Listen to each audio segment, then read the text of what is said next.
कल dipole moment के basics discuss किए थे हमने, आज डिस्कस करेंगे इनके applications of dipole moment.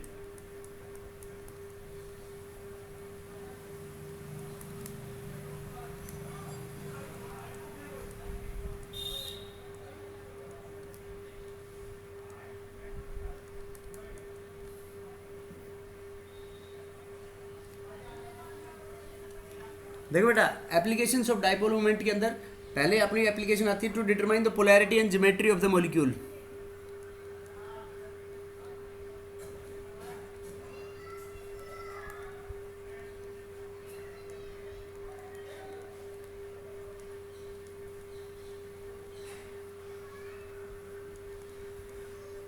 To determine the polarity and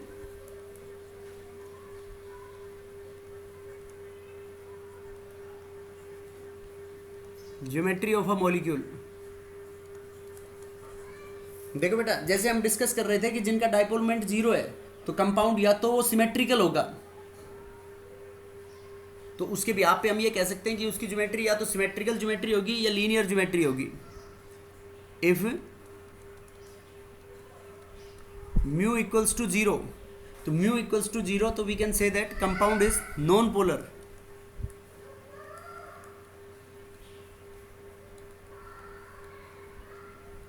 non polar and symmetrical.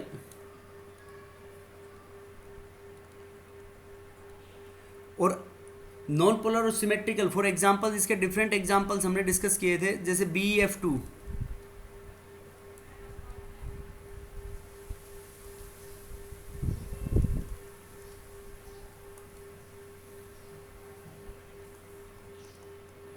BeF2, BeCl2,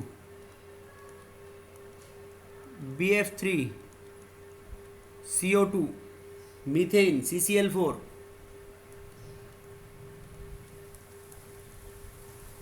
etcetera. तो ये सारे कंपाउंड्स कैसे होंगे, या तो उनकी ज्योमेट्री सिमेट्रिकल होंगे, तो उनकी ज्योमेट्री सिमेट्रिकल होगी। और अगर डाइपोल मोमेंट नॉन जीरो है,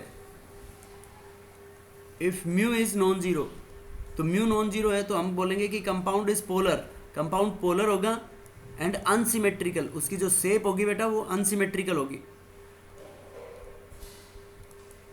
बोलो, ये डाइपोल मोमेंट की वैल्यू के बिहाफ पे ये बता सकते हैं, नहीं बता सकते हम? Yes sir. Yes sir. उसके बाद देखो, ऑर्गेनिक केमिस्ट्री में आएंगे आपके पास सिस और ट्रांस आइसोमर्स। अभी जानते नहीं हो, अभी मैं तुम्हारे को ये बता देता हूँ कि खाली सिस और ट्रांस किस तरीके से अपन प्रिडिक्ट करेंगे कि कौन से आइसोमर्स सिस होंगे और कौन से आइसोमर्स ट्रांस होंगे। ठीक है बेटा? Yes sir. तो देखो, cis and trans isomers use to dipole moment की यही एप्लीकेशन है second, use to distinguish between cis and trans isomers. Organic में आएंगे ये।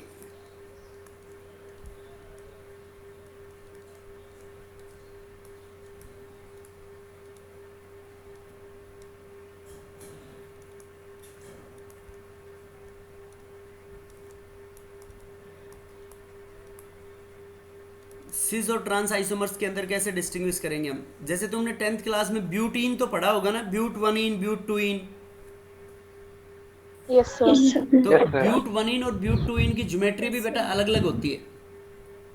देखो, इस तरीके से हम बनाएंगे कि CH3 C डबल बॉन्ड ये H। देखो, अभी अपन ने वैलेंस बॉन्ड थ्योरी में पढ़ा था कि ये जो पाई बॉन्ड है, ये पाई बॉन्ड रोटेशन को रेस्ट्रिक्ट करता है। पढ़ा था बेटा? Yes sir. Yes sir. Pi bond restrict rotation, मतलब free rotation is not allowed across the pi bond. तो ये जब रोटेशन को रेस्ट्रिक्ट करेगा तो इसकी अलग अलग ज्योमेट्री जनरेट हो सकती है। तो एक तो ये ज्योमेट्री होगी, और दूसरी ज्योमेट्री हम इसको ऐसे बना सकते हैं, क्योंकि फ्री रोटेशन अलाउड नहीं है। C double bond C CH3, देखो दोनों ही ब्यूट टू इन है। यस और no? These are the examples of but two ene. देखो, इनकी नंबरिंग करते हैं तो अपन 1 2 3 4, टोटल 4 कार्बन की चेन आती है इसके अंदर, और सेकंड कार्बन पे डबल बॉन्ड है तो इसलिए इसको हम बोल देते हैं ब्यूट टू इन। अब देखो, इसका डाइपोल मोमेंट एक हमने थर्ड चैप्टर में एक कंसेप्ट पढ़ा था, जब मैंने ये कहा था तुम्हारे को बेटा अगले चैप्टर में पढ़ेंगे हम, कि उसमें ये था कि इलेक्ट्रोनेगेटिविटी की एप्लीकेशंस में थी वो, कि directly proportional to s character होती है इलेक्ट्रोनेगेटिविटी। आई थी बेटा एक ऐसे एप्लीकेशंस में, yes sir. Electronegativity is directly proportional to s character hybridization के अंदर। तो यहाँ पे देखो ये जो 2 और 3 कार्बन है, इन दोनों की हाइब्रिडाइजेशन है sp2। ये वाला कार्बन है, इसकी भी हाइब्रिडाइजेशन sp2 है। और ये देखो 1 और 4 जो है, इनकी हाइब्रिडाइजेशन sp3 है। तो बताओ इलेक्ट्रोनेगेटिविटी डिफरेंस होगा या नहीं होगा? यस सर होगा। क्योंकि electronegativity is directly proportional to s character, s character जितना ज़्यादा होगा। तो देखो sp2 के अंदर एस कैरेक्टर कितना है? sp2 में एस कैरेक्टर है अपने पास 33.33%, और sp3 में एस कैरेक्टर है बेटा अपने पास 25%। 4 में से एक एस है, और इसमें 3 में से एक एस है। तो देखो इन इलेक्ट्रोनेगेटिविटी डिफरेंस की वजह से इसमें एरो ड्रॉ करेंगे हम। मोर इलेक्ट्रोपॉजिटिव हो गया sp3 से इधर, और इसका एरो आएगा इधर। तो बताओ इनका नेट रिजल्टेंट नॉन जीरो होगा या नहीं होगा? Non zero. Net mu non zero. अब देखो ये जो आइसोमर है, इसके अंदर यहाँ पे आएगा तो इसका डाइपोलमेंट इसका इधर एरो का, और इस CH3 ग्रुप का मोर इलेक्ट्रोपॉजिटिव से मोर इलेक्ट्रोनेगेटिव का इसका इधर। तो दोनों देखो इक्वल और अपोजिट हैं, सेम ग्रुप से स्टार्ट हो रहे हैं। तो यहाँ पे म्यू क्या हो जाएगा इनका? 0। Mu will be equals to 0। तो देखो जिसका म्यू 0 उसको बोलेंगे हम trans isomer. Mu 0 means it is non polar. Mu 0 means non polar, और नॉन पोलर को हम क्या बोलेंगे? ये इसका नाम होगा ट्रांसब्यूटुइन। ये दोनों अलग अलग आइसोमर्स होंगे ब्यूटुइन के, और ये ज्योमेट्रिकल आइसोमर्स बोलते हैं इनको, ट्रांसब्यूटुइन। और ये अपने पास जिसका म्यू 0 होगा, mu non zero means this is polar, और ये पोलर होगा तो इसको बोलेंगे हम सिसब्यूटुइन। तो जिसका डाइपोल 0 वो तो ट्रांस, और जिसका नॉन जीरो वो सिस। पे हम ये बोलेंगे कि ये जो sp3 एस कैरेक्टर जिस में भी जितना ज़्यादा होता है उसकी इलेक्ट्रोनेगेटिविटी इतनी ज़्यादा होती है, क्योंकि एस कैरेक्टर एस जो इलेक्ट्रॉन्स होते हैं दे आर मोर पेनिट्रेशन, उनकी जो पेनिट्रेशन पावर होती है वो ज़्यादा होती है न्यूक्लियस के पास। तो न्यूक्लियस, इसलिए उनकी इलेक्ट्रोनेगेटिविटी इतनी ज़्यादा होगी। S character more is the S character, more is the electronegativity. तो देखो ये जो 1 नंबर कार्बन है, हमने इसको जिसको 1 नंबर दिया है, 1 नंबर में तो sp3 हाइब्रिडाइजेशन है, और 2 नंबर में है sp2। तो दोनों के बीच में इलेक्ट्रोनेगेटिविटी डिफरेंस डेवलप होगा। मतलब ये जो CH3 और ये जो CH बॉन्ड है ये पोलर होगा। पोलर होने की वजह से हम मोर इलेक्ट्रोपॉजिटिव से मोर इलेक्ट्रोनेगेटिव की तरफ एरो ड्रॉ आउट करेंगे। तो जब एरो ड्रॉ आउट करेंगे तो दोनों की तरफ से नेट रिजल्टेंट इनका कहाँ पे आएगा? डाउनवर्ड्स आएगा नेट रिजल्टेंट, क्योंकि दोनों वेक्टर एक डायरेक्शन में जा रहे हैं ये। तो यहाँ पे नेट रिजल्टेंट जुड़ के निकल जाएगा इनका। और ये जो फॉर्म है देखो, इसमें CH3 को हमने अपोजिट साइड में कर दिया। यहाँ पे दोनों CH3 ग्रुप सेम साइड में थे, तो सेम साइड वाला सिस होता है, अपोजिट साइड वाला ट्रांस। तो यहाँ पे देखो क्या हो गया, म्यू इक्वल्स टू 0। तो म्यू इक्वल्स टू 0 तो ये कैसा हो गया? नॉन पोलर, क्योंकि दोनों के डाइपोलमेंट इक्वल और अपोजिट डायरेक्शन में हो गए। समझ गए बेटा? Yes, sir. Yes, sir. Yes, sir. बोलो इसमें किसी को कोई डाउट? No, sir. अब देखो इसमें कुछ एक्सेप्शनल केस भी आते हैं सिस और ट्रांस के अंदर। देखो एक्सेप्शनल केस कैसे, वो तुम्हारे पास आएंगे, फिर तुम ऐसे बोलोगे सर आपने तो ये कहा था कि सिस का ज़्यादा होता है। देखो मैंने ये बताया सिस का नॉन जीरो है, तो सिस ज़्यादा पोलर हुआ। यस और नो? अब देखो बेटा, अगर ऐसे बना दे तो हम, ये है आपके पास CH3, C double bond C, यहाँ पे ये H लगा दिया, और ये Cl, और ये H। देखो ये जो ये है सिस फॉर्म, दोनों हाइड्रोजन ग्रुप सेम साइड में होते हैं, तो ये सिस है। और इसकी ट्रांसफॉर्म हम बना रहे हैं Cl को नीचे कर दो, डबल बॉन्ड C H, अब देखो बेटा, इसके एरोज ड्रॉ आउट करो तो इसमें CH3 ग्रुप इधर देगा, इसका एरो इधर आएगा ना, इसका वेक्टर। Yes, sir. और इसमें जो Cl है, Cl मोर इलेक्ट्रोनेगेटिव हो गया, देखो यहाँ पे तो Cl मोर इलेक्ट्रोनेगेटिव हो गया, तो इसमें इसका वेक्टर इधर जाएगा। Yes, sir. अब इसमें देखो Yes, sir. CH3 का वेक्टर इस तरीके से ड्रॉ करेंगे हम, मोर इलेक्ट्रोनेगेटिव की तरफ, और Cl का मोर इलेक्ट्रोपॉजिटिव से मोर इलेक्ट्रोनेगेटिव, ऐसे। तो देखो इसमें दोनों वेक्टर सेम डायरेक्शन में हो गए, Yes, sir. तो नेट रिजल्टेंट ज्यादा आएगा नहीं आएगा इसमें। तो इसमें ये आइसोमर तो ट्रांस है, ये एक्सेप्शनल एग्जांपल है बेटा, ये ट्रांस और ये सिज है। तो यहाँ पे मैं ये बोल सकता हूँ कि mu of cis is less than mu of trans इस केस में।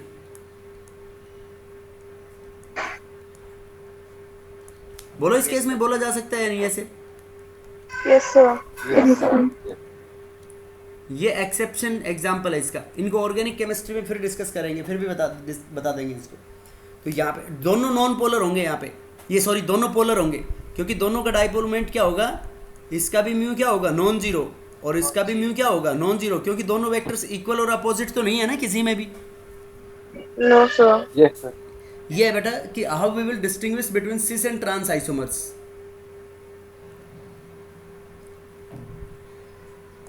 नेक्स्ट, ये सेकंड एप्लीकेशन थी ना। थर्ड एप्लीकेशन इज, इसके डाइपोल मोमेंट्स के ब्याप पे अपन बताएंगे कि जो परसेंटेज आयनिक कैरेक्टर कैसे कैलकुलेट करेंगे हम कोवैलेंट कंपाउंड्स में। तो use to calculate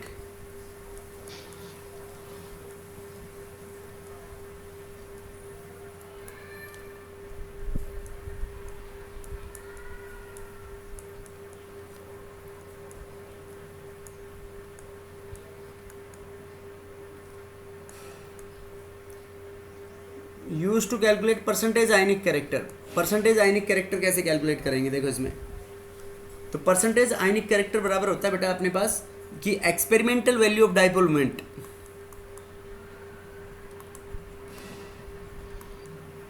experimental mu upon theoretical mu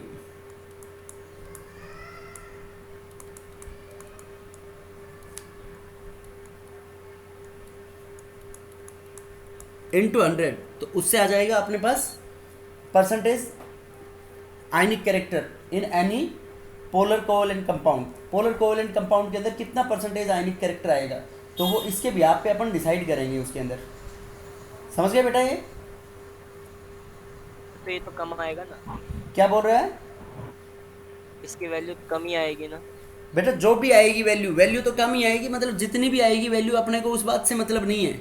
अपने को तो जनरल ये बोलना है कि इसमें इसके ब्याप पे हम कैलकुलेट कर सकते हैं कि देखो एक्सपेरिमेंटल और थ्योरेटिकल के लिए मैं कोई क्वेश्चन बताता हूँ तुम्हारे को कि फॉर एग्जांपल देखो बेटा, HCl का डाइपोल मोमेंट निकालना है तुम्हारे को। तो HCl में कल पढ़ा था हमने, पोलर मॉलिक्यूल होता है HCl। तो जो बॉन्ड डिस्टेंस है HCl के बीच में 1.34। if bond distance is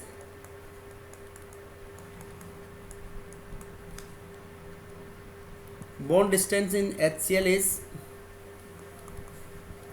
1.34 angstrom, 1.34 angstrom है, और चार्ज है उसके ऊपर,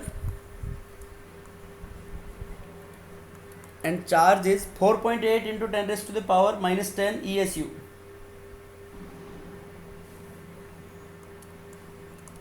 4.8 into 10⁻⁻10 ESU, electrostatic unit.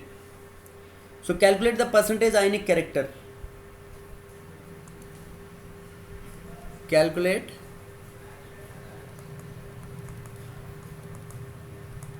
percentage ionic character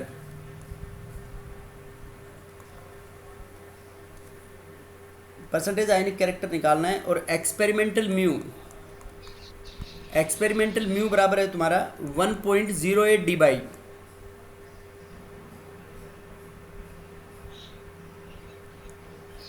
ये निकालना है बेटा। देखो अब म्यू एक्सपेरिमेंटल दे रखा है तुम्हारे को, तो थ्योरेटिकल तो निकालना पड़ेगा ना फॉर्मूले से। म्यू बराबर क्या होता है, Q into D. Yes yes और नो? Yes sir. तो Yes, देखो sir. म्यू बराबर क्या हो गया, क्यू चार्ज कितना दे रखा है बेटा यहाँ पे 4.8 इंटू 10⁻⁻10 ESU, और डिस्टेंस कितना हो गया, डिस्टेंस हो गया 1.34 angstrom.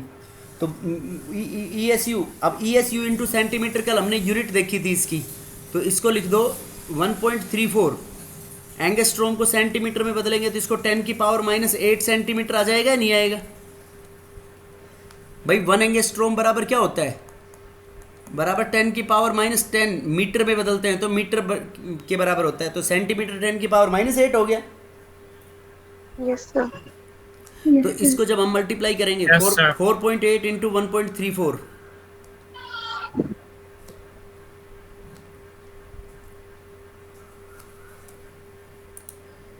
Four point eight multiplied by 1.34, 6.43 आ गया ये अपने पास बेटा, ये आ गया 6.43 into 10⁻⁻18 ESU into centimetre, yes और नो। लेकिन देखो अपना जो एक्सपेरिमेंटल डाइपोल मोमेंट है वो तो डिबाई में है, और ये ESU इंटू सेंटीमीटर, तो उसको डिबाई में बदलना पड़ेगा या नहीं, यस सर, Yes, sir. बोलो। Yes sir, Yes, sir. बताओ, Yes, sir. बताओ इसको डिबाई में कैसे बदलें। देखो डिबाई में याद करो कि उसके अंदर 1 डिबाई किसके बराबर था, 10⁻⁻18 ESU पर 1 डिबाई इक्वल्स टू कितना था, 10⁻⁻18 10⁻⁻18 ESU into centimetre. Yes sir, yes sir 1 divide बराबर 10⁻⁻18 ESU इंटू सेंटीमीटर। तो इस पूरे फैक्टर को, इस पूरे को 1 डिवाइड के बराबर पुट कर सकते हैं या नहीं। Yes, sir. तो बताओ म्यू की वैल्यू क्या आ जाएगी, म्यू ये percentage ionic character, percentage ionic character आ जाएगा तुम्हारा इसमें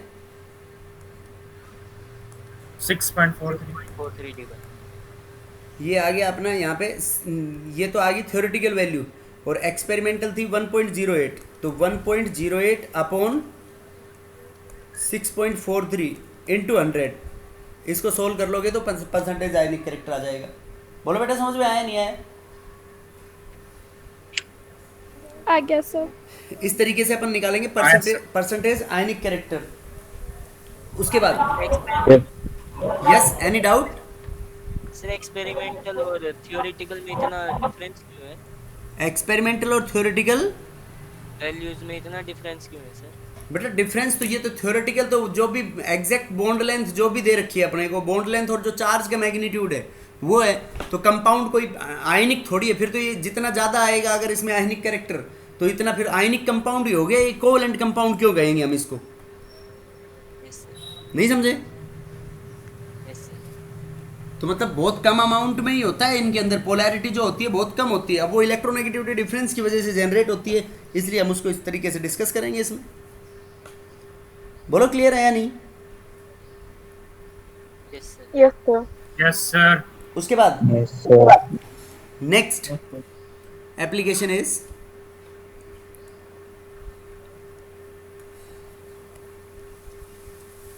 fourth, use to distinguish between ortho, para and meta isomers.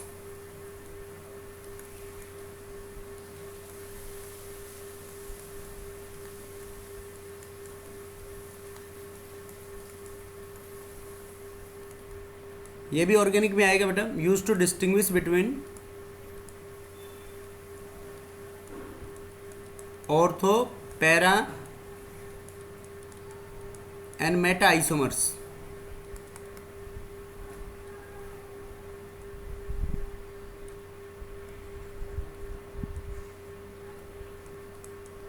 O is ortho,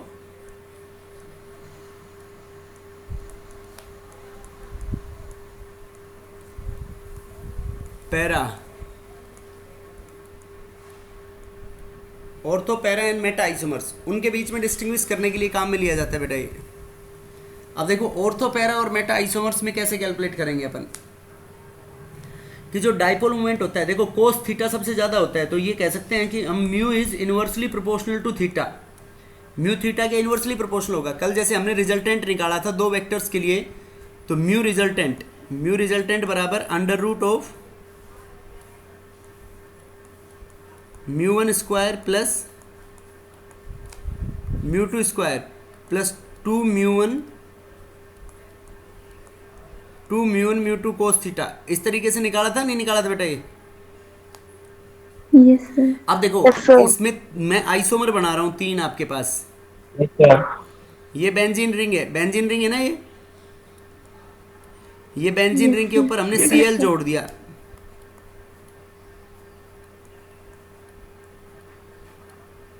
देखो पहले में 1,4 पोजीशन पे जोड़ा, इसमें 1,3 पोजीशन पे जोड़ा और एक में 1,2 पोजीशन के ऊपर जोड़ दिया ऐसे। ये 3 पॉसिबल आइसोमर्स हो गए बेटा इसमें। अब इसमें बताओ कि इसका जो डाइपोल मोमेंट है, डाइपोल मोमेंट किसका सबसे ज्यादा होगा? ये सबसे कम। देखो जो Cl है, तुम तो वेक्टर ड्रॉ आउट करो तो वेक्टर क्लोरीन मोर इलेक्ट्रोनेगेटिव है तो इसका वेक्टर इधर जाएगा ना, Yes, sir. और इसका नीचे जाएगा तो दोनों इक्वल और अपोजिट हो गए बेटा। 180 डिग्री का sir. एंगल हो गया, 180 डिग्री -1 होगा तो ये mu one mu two square two mu square हो गया -2 म्यू स्क्वायर तो 0 हो गया ना नेट। Yes, sir. तो जिसका म्यू 0 उसको बोलते हैं हम पैरा आइसोमर। क्या बोलेंगे उसको हम? Para isomer. Para isomer. अब देखो ऑर्थो और मेटा, ऑर्थो और मेटा में देखो इनके अंदर वेक्टर्स ड्रॉ करके देखो तुम। ये वेक्टर ऐसे जाएगा ऊपर की तरफ इसका और ये वेक्टर इधर। अब इन दोनों में देखो इसमें किस में थीटा ज्यादा है बेटा? सेकंड में। सेकंड वाले में ज्यादा है इसमें थीटा। भाई Yes, इसमें sir. 120 Sir. डिग्री का एंगल है और इसमें कितना है 60 डिग्री का एंगल है। तो थीटा जितना कम होगा डाइपोल मोमेंट इतना ही ज्यादा होगा। तो सबसे ज्यादा थीटा होता है ऑर्थो का। तो ये हो गया अपने पास कौन सा आइसोमर? ऑर्थो। और जो बीच वाला हो गया उसको क्या बोलेंगे बेटा हम? Meta isomer. समझ गए कैसे डिस्टिंग्विश करेंगे ऑर्थो, पैरा और मेटा आइसोमर्स में? Yes sir. Yes, sir. अब देखो मैं एक और एग्जांपल बताता हूँ थोड़ा कंफ्यूजिंग सा, तुम सोच के ऐसे बताओगे। देखो ये बेंजीन रिंग है। सर पैरा आइसोमर तो फिर नॉन पोलर ही हो गया ना? हाँ पैरा आइसोमर नॉन पोलर ही होगा। Yes sir. देखो बेटा ये बना दिया मैंने, यहाँ पे OH ग्रुप लगा दिया, इसको बोलते हैं हम फिनोल। क्या बोलते हैं इसको? फिनोल। Phenol. अब एक और OH ग्रुप लगा दिया।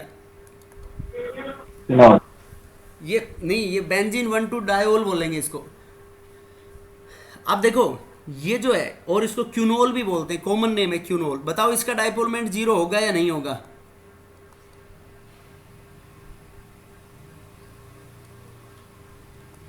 कौन बताएगा? यस। देखो बेटा इसका म्यू जो है ये दिखने में लगता है कि 0 होगा लेकिन इसका म्यू नॉन 0 होगा। अब तुम पहचान ही नहीं रहे। देखो इसमें 2 लोन पेयर है, इसमें तो सिंगल क्लोरीन था, तो सिंगल क्लोरीन था तो बिल्कुल स्ट्रेट होगा प्लेन में ही। लेकिन यहाँ पे ये जो तुम्हारी शेप है इस जगह पे ये 2 लोन पेयर होगी इसमें। तो इन 2 लोन पेयर की वजह से और 2 बॉन्ड पेयर होगी तो इर्रेगुलर ज्योमेट्री होगी और ये यहाँ से बेंट शेप का होगा। यस और नो? यस। और ये यहाँ पे भी बेंट और वी शेप का होगा इसमें भी। तो इन दोनों का जो रिजल्टेंट डाइपोल मोमेंट आएगा वो नॉन जीरो होगा। समझ गए? Yes sir. Yes, sir. ये इसकी 4th application of dipole moment. Next next वो पोलैरिटी के बारे में तो हम डिस्कस कर चुके हैं। बस वही है कि in determining the polarity of bonds. देखो उसमें इलेक्ट्रोनेगेटिविटी डिफरेंस जितना ज़्यादा उसकी पोलैरिटी इतनी ज़्यादा होगी। Yes, sir. 5th is used to determine the polarity of bonds.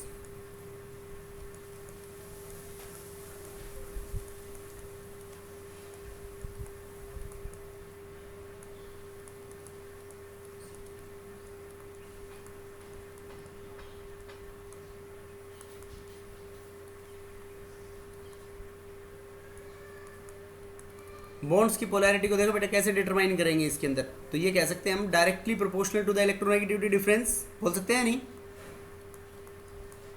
Yes, sir. देखो HF है, HCl, HBr, HI। तो इसमें सबसे ज़्यादा HF की होगी, फिर HCl, फिर HBr, फिर HI, क्योंकि इलेक्ट्रोनेगेटिविटी डिफरेंस क्या होगा इसमें? ज़्यादा होगा। ज़्यादा। समझ गए? Yes, sir. अब फॉर एग्जांपल इसमें और देखें अपन कुछ। कि H2O, एक तो H2O है और एक H2S। नेक्स्ट ग्रुप के अंदर top to bottom H2SC, group के अंदर टॉप टू बॉटम कम हो जाती है ना इलेक्ट्रोनेगेटिविटी, यस सर। तो पोलैरिटी कम हो जाएगी, तो डाइपोल मोमेंट्स के ऑर्डर टॉप टू बॉटम कम हो जाएगा ना। बोलो। Yes sir. देखो जैसे NH3 PS3 में कंपेयर करना हो तो बताओ किसका ज्यादा होगा डाइपोल मोमेंट?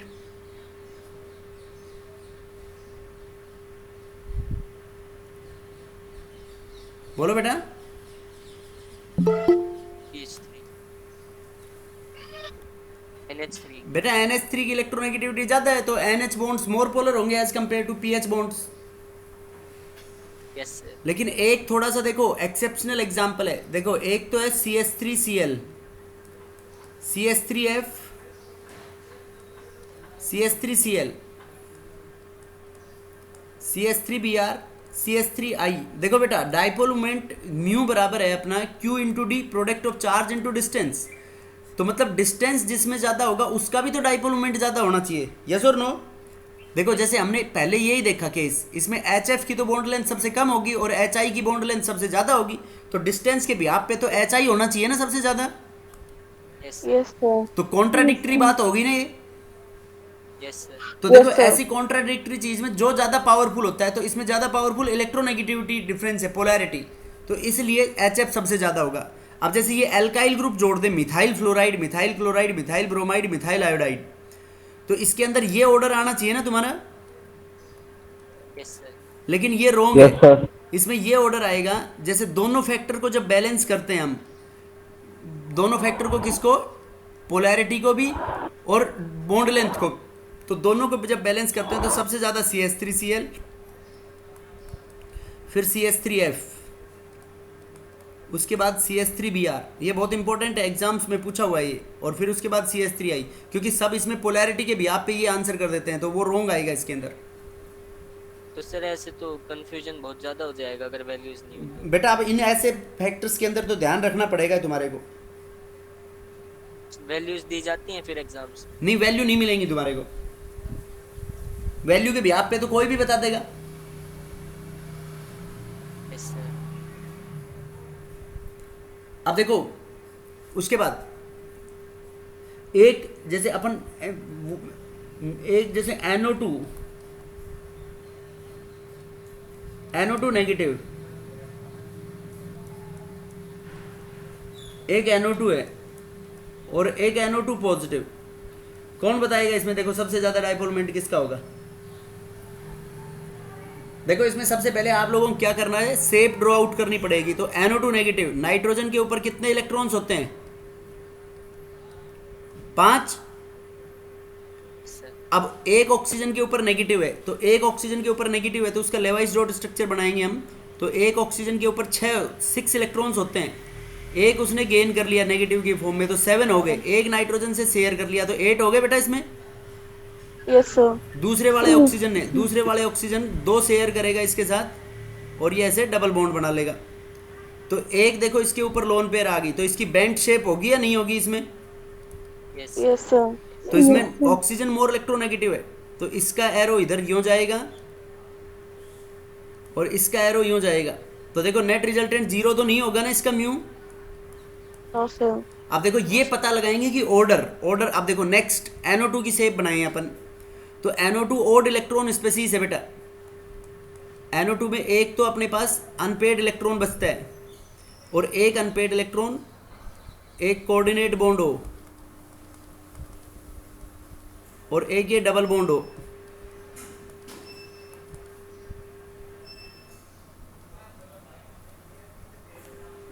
ये है बेटा NO2। अब देखो NO2 पॉजिटिव का मतलब एक पॉजिटिव है, इसका मतलब एक इलेक्ट्रॉन मोर इलेक्ट्रोपॉजिटिव ने लूज कर दिया। तो Yes, लूज sir. कर दिया तो ये N डबल बॉन्ड हो और ये कोऑर्डिनेट बॉन्ड हो। तो देखो इसका तो दिख रहा है कि सबसे कम होगा, इसका म्यू 0 होगा नहीं होगा? Yes, sir. इसका म्यू 0 क्यों होगा? क्योंकि लीनियर शेप होगी, इसमें लीनियर शेप होगी। इसका ये इसके ऊपर पॉजिटिव चार्ज भी है, इसका वेक्टर इधर जाएगा और इसका वेक्टर इधर जाएगा, तो नेट इक्वल और अपोजिट हो गए इसमें, तो म्यू बराबर 0 हो गया। इसका मतलब ये तो लीस्ट होगा। अब इन दोनों में से सेलेक्ट करना है। बताओ इन दोनों में से क्या क्राइटेरिया होगा तुम्हारे को पास बताने के लिए?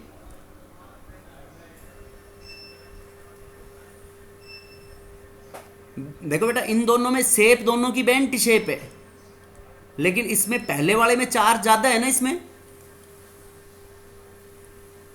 Yes sir. भाई ये तो न्यूट्रल है, तो पहले वाला सबसे ज्यादा होगा, ये रीजन आएगा इसके अंदर। इसके भी आप पे बताएंगे दोनों तीनों को, इनको। फिर से बता आंसर, ये लास्ट रीजन। क्या बेटा? ये लास्ट रीजन फिर से बोल दो सर एक बार। बेटा इसके ऊपर तो चार्ज है, देखो नेगेटिव चार्ज है ना यहाँ पे NO2 में। शेप तो दोनों की बेंट और वी शेप है, और यहाँ पे क्या है? ये न्यूट्रल। बेंट शेप है दोनों की, यहाँ पे न्यूट्रल है, कोई चार्ज नहीं है इसके ऊपर NO2 के ऊपर, तो चार्ज स्ट्रक्चर मोर पोलर होंगे ना। Yes sir. बोलो। Yes sir. अब देखो ऐसे फिर तुम बोलोगे सर चार्ज तो ये भी है, लेकिन ये चार्ज है, लेकिन इसके अंदर शेप इसकी लीनियर होगी ना बेटा।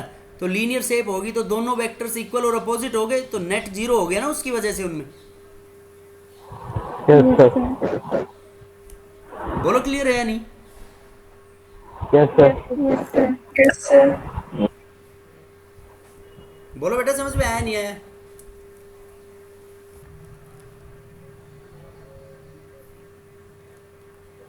देखो वाटर की बेंट शेप होती है ना बेटा,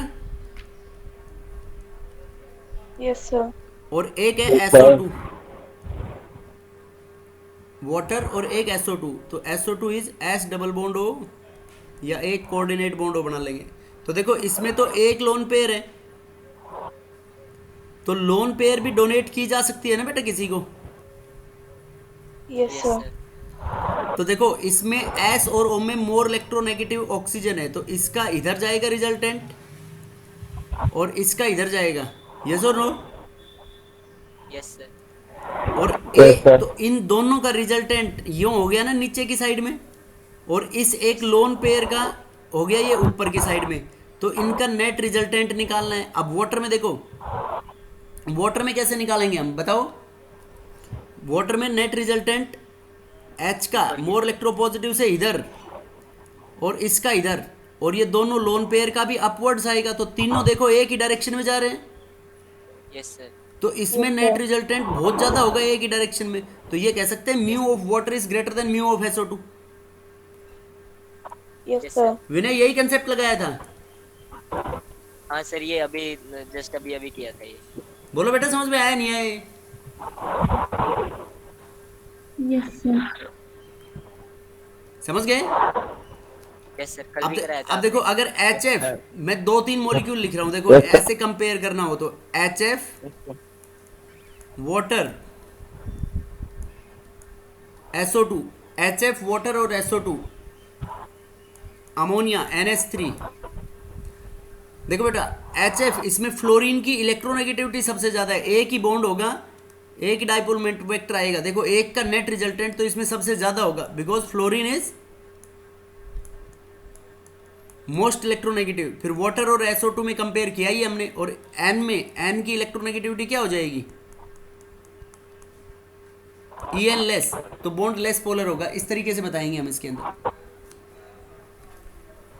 ये डिफरेंट मॉलिक्यूल्स जिनके हम डाइपोल मोमेंट कैलकुलेट करेंगे। बोलो डाइपोल मोमेंट में एनी डाउट किसी को? देखो मैं ये बोल रहा हूँ बेटा, ये एक इंपॉर्टेंट नोट लिख लो, तुम याद रख लेना इसको, कि किसी भी मॉलिक्यूल में presence of polar bond, presence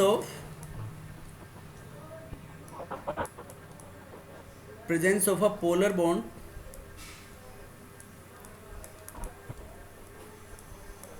in any molecule, presence of a polar bond in any molecule does not indicate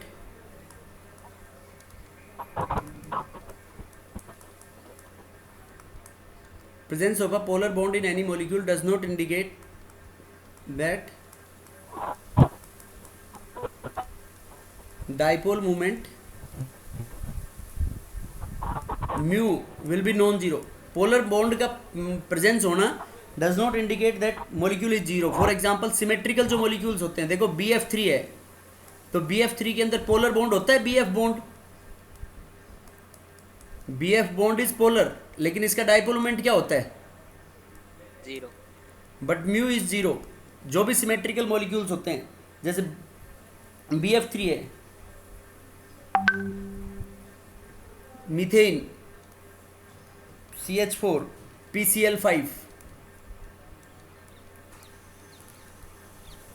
XeF4, Xe और F बॉन्ड पोलर होगा इसके अंदर, SF6, IF7 एटसेट्रा, इनमें सब में बॉन्ड पोलर है, लेकिन इन सब का म्यू क्या होगा, सब सिमेट्रिकल है, तो सिमेट्रिकल है तो सबका डायपोल मोमेंट 0 होगा।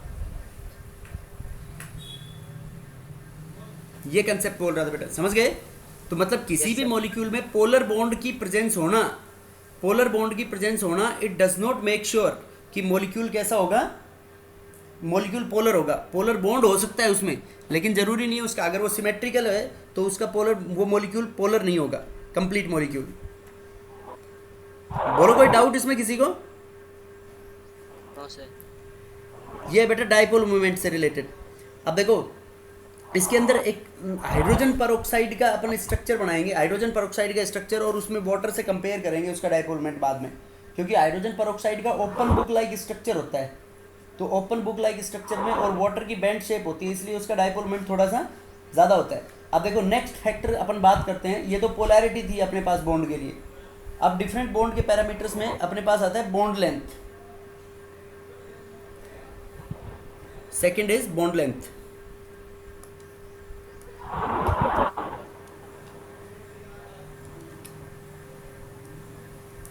फर्स्ट डायपोल मोमेंट था, उसके बाद बॉन्ड लेंथ। कोवेलेंट बॉन्ड के कैरेक्टरिस्टिक्स हैं ये। देखो बेटा बॉन्ड लेंथ के बारे में हम कैसे बताएंगे। बॉन्ड लेंथ होता है it is the internuclear distance between the two bonded atoms. जैसे दो बॉन्डेड एटम्स हैं सेम, ये हमने एटॉमिक रेडियाई में पढ़ा था ना, क्लासिफिकेशन ऑफ एलिमेंट्स में। ये दो एटम है, एक एटम है ए और एक बी, तो इनके बीच का ये जो इंटरन्यूक्लियर डिस्टेंस होता है, दोनों के न्यूक्लियस का इंटरन्यूक्लियर डिस्टेंस, इसको क्या बोलेंगे हम? ये मान लो रेडियस हो गया R A and this is R B, तो bond length will be equal to D. इस डिस्टेंस को हम मानेंगे बॉन्ड लेंथ इन दोनों के बीच में। Internuclear distance between the two bonded atoms is known as bond length. अब ये बॉन्ड लेंथ हम कैसे कैलकुलेट करते हैं, उसमें अलग अलग बॉन्ड्स के लिए अलग अलग बताई थी हमने बॉन्ड लेंथ, कि सबसे ज़्यादा बॉन्ड लेंथ किसके अंदर आती है? वांडरवाल रेडियाई सबसे ज़्यादा होती है। Yes sir. वांडरवाल के बाद मेटालिक रेडियाई, मेटालिक रेडियाई के बाद कोवेलेंट रेडियाई, और आयनिक रेडियाई डिपेंड करती है कि कैटायन है या एनायन है। तो cation is smaller than the parent atom and anion is larger than the parent atom. तो ये जो बॉन्ड लेंथ है, bond length is the distance, ऐसे बोल सकते हैं हम, it is the distance between, bond length is the, वो वहाँ पे हमने डिस्कस किया था एटॉमिक रेडियाई, तो यहाँ पे ये इसको बोल देंगे it is the distance between the centres of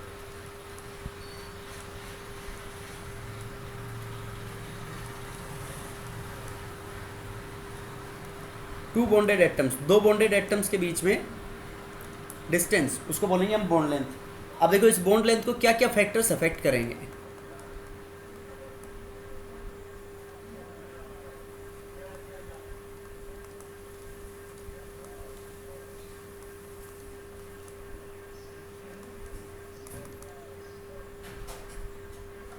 factors affecting bond length. Bond length देखो बेटा, size of atoms,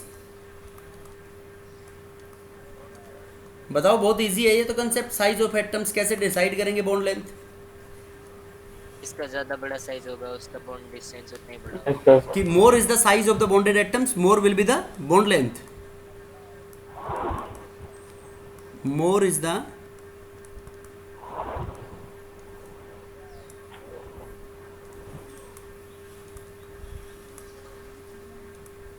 size of bonded atoms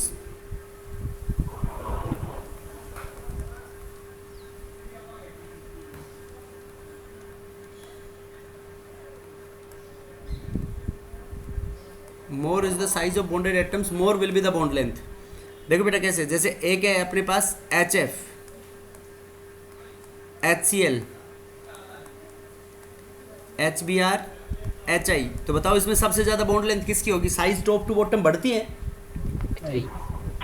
तो साइज टॉप टू बॉटम बढ़ेगी तो बॉन्ड लेंथ बोलो सबसे ज्यादा किसकी होगी? HI।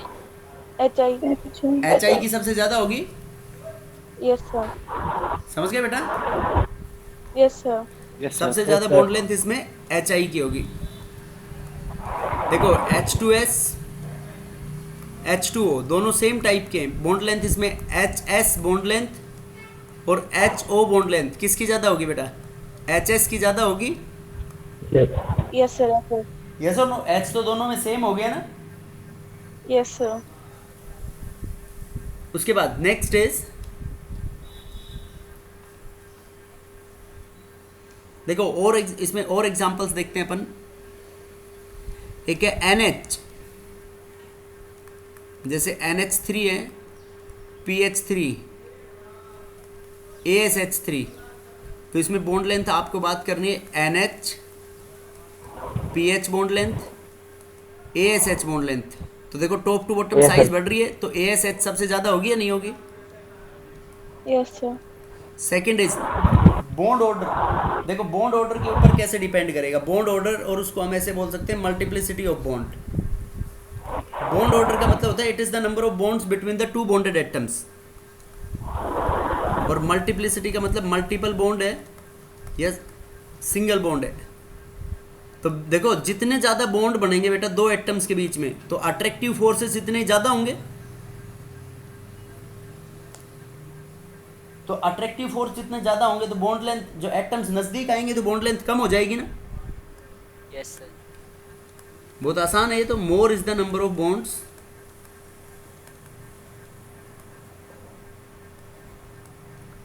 More is the number of bonds between the two bonded atoms. दो बॉन्डेड एटम्स के अंदर जितने नंबर ऑफ बॉन्ड्स ज्यादा होंगे, more will be the more will be the magnitude of attractive forces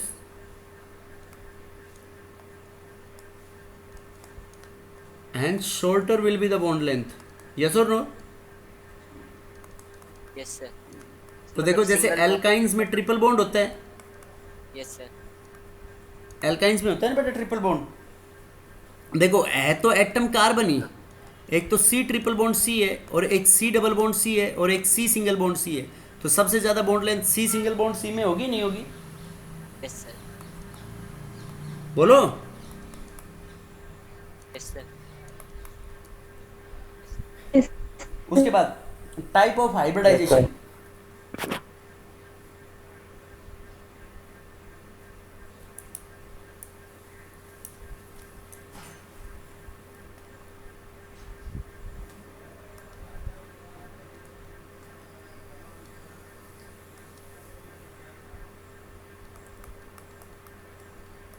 Third is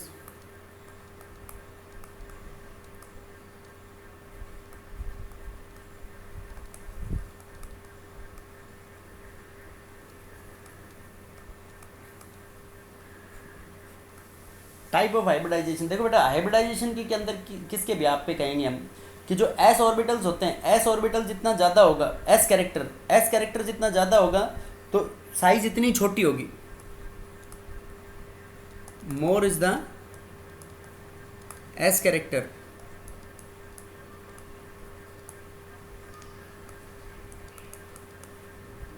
smaller will be size इतनी कम होगी क्योंकि s orbital छोटी साइज के अंदर होते हैं।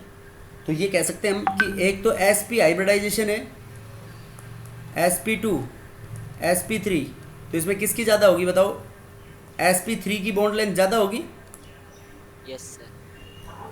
बाकी इसकी जो डिटेल्स हैं और डिटेल्स में that we will going to discuss in tomorrow's lecture. So thank you.